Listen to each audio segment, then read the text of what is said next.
Estamos estudando 1 Timóteo, nós estamos no capítulo 6, hoje nós vamos sequenciar o capítulo 6, estudando o versículo 12 até o versículo 16. Fazer a leitura do versículo 12 que nos diz assim: Combate o bom combate da fé, toma posse da vida eterna, para a qual também foste chamado, de que fizeste a boa confissão perante muitas testemunhas. Amados, lembrando o nosso estudo anterior, Paulo está instruindo o jovem pastor Timóteo a proceder de maneira adequada naquilo que é o ministério, aonde a sua vida seja de fato referendado que ele é o homem de Deus. Lembra da expressão, nosso estudo anterior? Tu, porém, ó homem de Deus, foge destas coisas. Que coisas são essas? Nós vimos ali que era exatamente aqueles hábitos dos falsos mestres que aglutinavam no seu exercício da pregação o asceticismo, o legalismo, e dessa maneira ele estava trazendo uma balbúrdia para a igreja.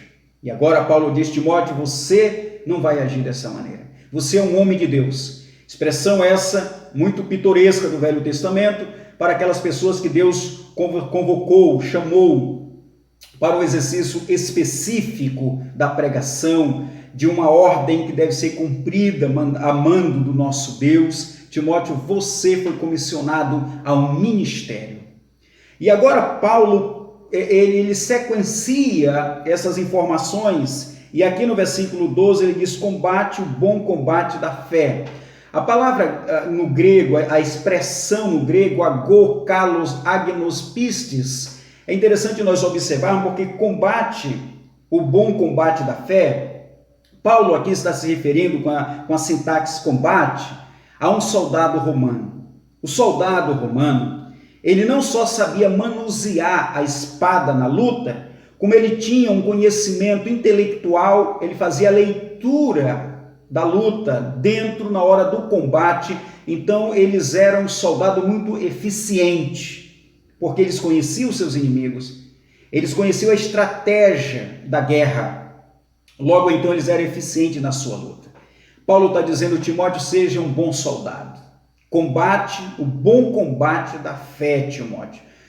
De que maneira Timóteo vai proceder? Estuda as Escrituras, te enfada nas Escrituras, examina as Escrituras. Timóteo, tenha conhecimento não só intelectual, mas prático. Por isso ele usa a palavra kalos, da palavra bom, suficiente. Meu amado, o episcopado, o pastorado, o ministério, ele só é eficiente ou suficiente quando o pastor, quando o crente, ele busca o conhecimento das Escrituras pela leitura, pela meditação. Ele vai ruminar, ele vai ficar meditando nas Escrituras, para que desta maneira o seu público cresça qualitativamente, de maneira que essa igreja promova-se na edificação. Então, Timóteo, combate o bom combate da fé. Fé aqui, amado, é o ato de crer. Ou seja, Timóteo, que as pessoas não tenham dúvida de que você de fato vive aquilo que prega. Você não tem dúvida daquilo que você está ensinando, Timóteo, que de fato o teu testemunho, Timóteo, ecoe muito mais longe do que as tuas palavras. Por isso, veja a expressão aí na parte B, quando ele diz: toma posse da vida eterna, Timóteo. Tomar posse da vida eterna, essa expressão, tomar posse da vida eterna, é uma manifestação da plenitude da graça de Deus naquela realidade chamada já e ainda não. Você já deve ter ouvido esta expressão. Ou seja, nós vamos manifestar uma vida aqui nesse contexto horizontal, nós vamos manifestar não na sua plenitude, no seu ápice, mas nós vamos manifestar uma vida, um comportamento aqui nessa terra que referenda aquele comportamento que nós vamos viver no céu. Então, tomar posse da vida eterna é, Timóteo, que o teu proceder esteja em consonância com as Escrituras. Seja, Timóteo, que o teu público não tenha dúvida de que você de fato é um homem de Deus. Meus amados, o Senhor dá grande valor àquilo que é martírio, àquilo que é testemunho. Por isso nós somos o sal da terra e a luz do mundo. Timóteo, os falsos mestres estão ofuscados. Eles não têm esse brilho, eles não têm essa responsabilidade, eles não têm esse envolvimento, mas você é diferente. Tome posse da vida eterna. Veja a parte C, aí do versículo 12. Para a qual também foste chamado, e de que fizeste a boa confissão perante muitas testemunhas. Timóteo, tu foi chamado para isto. Tu foi escolhido pelo nosso Senhor Jesus Cristo para ser um pregador do Evangelho. Por isso ele diz assim, a qual também foste chamado para ser um bom soldado de Cristo. Timóteo, esse teu chamado foi visto desde quando tu era criança. A maneira como tu foi criado pela tua avó, pela tua mãe, quando eu te vi, teu comportamento, a tua reputação, uma reputação ilibada, sem censura, sem crítica, todos deram bom testemunho da tua vida. Preserva isto, Timóteo. Preserva isso também no seu ministério. Então combate, Timóteo, um bom combate.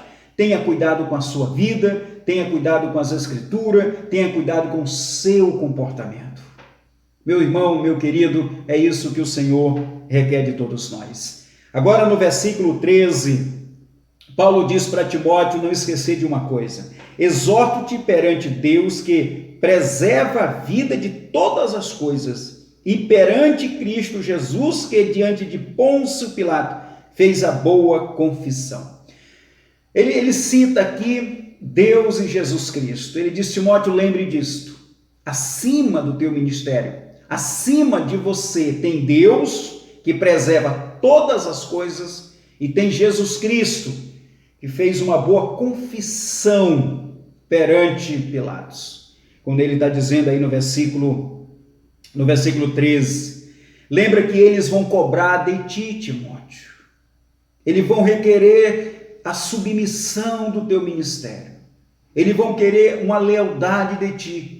Então, essa expressão, exorto-te perante Cristo, ou perante Deus também, o que Paulo está dizendo é, Timóteo, tu estás nos frontíspices dessa realidade. E aqui nós temos aquilo que é um ato solene. Tu estás sendo apresentado ao teu Senhor, Timóteo. E eles vão requerer de ti, se tu não procederes corretamente. Amados, todos nós estamos diante de Cristo. Todos nós prestaremos conta diante do Senhor. Você tem combatido um bom combate como cristão? Você tem preservado as Escrituras, a vida piedosa? Lembra nossos estudos anteriores? A palavra eusebia, de uma vida piedosa, orquestrada pela palavra de Deus. Lembre disto. Nós vamos prestar conta ao nosso Deus. Nós vamos prestar conta ao nosso Senhor Jesus Cristo. Então é muito importante que nós venhamos fazer uma leitura da nossa vida e vermos, será que nós estamos nos comportando de maneira adequada? Veja que Paulo diz para Timóteo, né, que Jesus Cristo fez uma boa confissão perante Pilatos. Ou seja, não negou que ele era o Cristo. Ele não negou o seu ministério. Assim tem que ser você, Timóteo. Não barganhe com as Escrituras. Não comercialize as Escrituras. Seja firme, seja um verdadeiro combatente das verdades das Escrituras. Veja o versículo 14. Que guardes o mandamento imaculado, irrepreensível, até a manifestação de nosso Senhor Jesus Cristo. Veja bem, Timóteo, você vai proceder de maneira adequada até o dia da vinda de Cristo, até o dia em que o reino de Deus há de ser manifesto no arrebatamento. Ou seja, meu irmão, a nossa vida toda, ela tem que ser vivida como um bom soldado de Cristo. Em qualquer circunstância, escolha adorar a Deus, escolha honrar o Senhor. Em qualquer momento da vida, escolha ser leal às verdades do Senhor. Continuando aqui, veja o versículo agora 16. O único que possui a imortalidade, que habita em luz inacessível, a quem homem algum jamais viu, nem é capaz de ver, a ele honra e poder eternamente. Amém. Timóteo, o nosso Cristo é ilustre, ele é auspicioso, magnífico, supremo. Lembra disto, ele é Deus, ele é Senhor, o qual, como ele mesmo diz, ninguém se compara a ele. Meus amados, nós devemos levar no nosso coração essa convicção de que o nosso Deus é incomparável e que esse tipo de entendimento orquestre a nossa lealdade no ministério e no serviço da vida cristã. Meu amado, que Deus te abençoe, que você tenha sido edificado com esta reflexão e que você possa mandar para outras pessoas, compartilhar a palavra do Senhor com outras pessoas. Sou muito grato por todas as pessoas que têm se inscrito no canal. Se você ainda não se inscreveu, se inscreva e mande para outras pessoas e assim vamos seguindo este evangelho que é a palavra de Deus. E lembre-se, combata o bom combate da fé. Que Deus te abençoe. Até a próxima reflexão.